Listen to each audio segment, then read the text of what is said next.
संबंधों के विभिन्न प्रकार। पहले हमने पढ़ा था दो समुच्चय थे, ए और बी लिया था। अब एक ही समुच्चय ले रहे हैं, तो एक ही समुच्चय हमने एक लिया और इसी में दोनों संबंध हमको निकालने हैं। एक रिक्त संबंध निकालना है, दूसरा सार्वत्रिक संबंध निकालना है।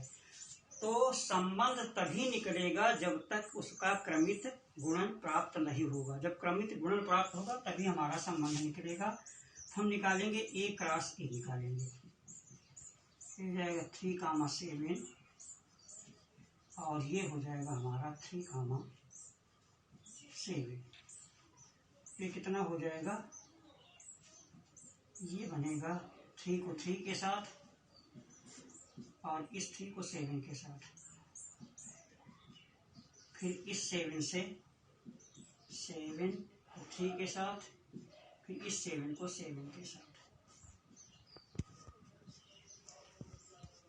ये हमारा कार्टेशियन प्रोडक्ट बना, क्रमित युग्म बना, जोड़ा। तो हम इसमें देखते हैं कि एक संबंध हमें प्राप्त करना, और एक ऐसा संबंध हमें प्राप्त करना है कि ए कामा बी जहां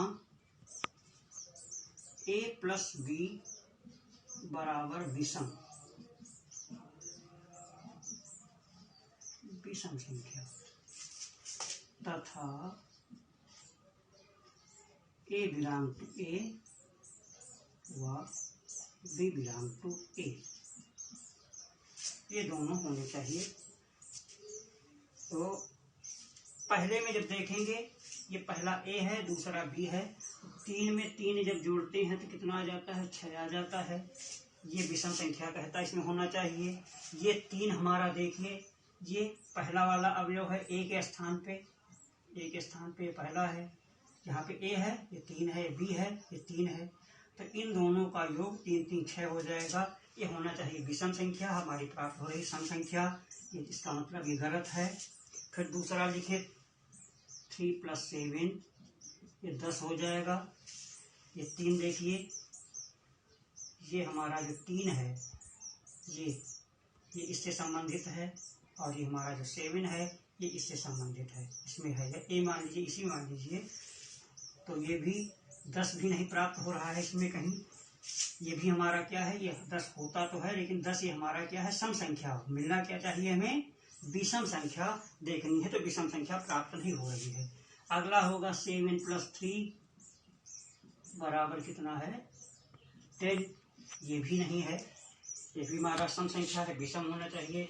और 7 + 7 ये 14 हो रहा है, ये भी विषम संख्या है, नहीं है, ये सम संख्या है। तो इस प्रकार हम देखते हैं हमारे जो चारों जोड़ा हैं, चारों क्रमिक युग्म, ये इसका पालन नहीं कर रहे हैं, इसलिए इसको क्या कहा जाएगा, ये जो हमारा एक संबंध है, इस कंडीशन वाला संबंध है, इस शर्त के साथ जो संबंध है वो हमारा रिक्त समुच्चय है। अब अगला ये इसके रिक्त समुच्चय की परिभाषा ये हमने लिख दी। किसी समुच्चय ए पर परिभाषित संबंध आर एक रिक्त संबंध कहलाता है यदि ए का कोई भी अवयव ए के किसी भी अवयव से संबंधित नहीं है।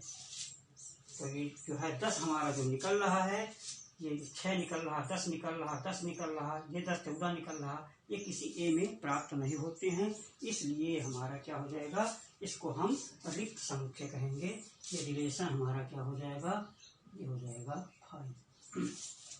अगला है सार्वत्रिक संबंध। सार्वत्रिक संबंध का मतलब किसी समुच्चय ए पर परिभाषित संबंध आर एक सार्वत्रिक संबंध कहलाता है यदि ए का प्रत्येक अवयव का मतलब 2 अवयव है इसमें, तो दोनों के दोनों ए के सभी अवयवों से संबंधित हैं। तो ये दोनों अवयव देखिए,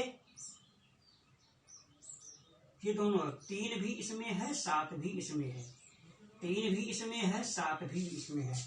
तो इस प्रकार के संबंध इसमें देखिए, ये 3 भी इसमें है, ये 3 भी इसमें है, ये 3 भी इसमें है, ये 7 भी इसमें है, ये 7 भी इसमें है, 3 भी इसमें है, 7 भी इसमें है और 7 भी इसमें है।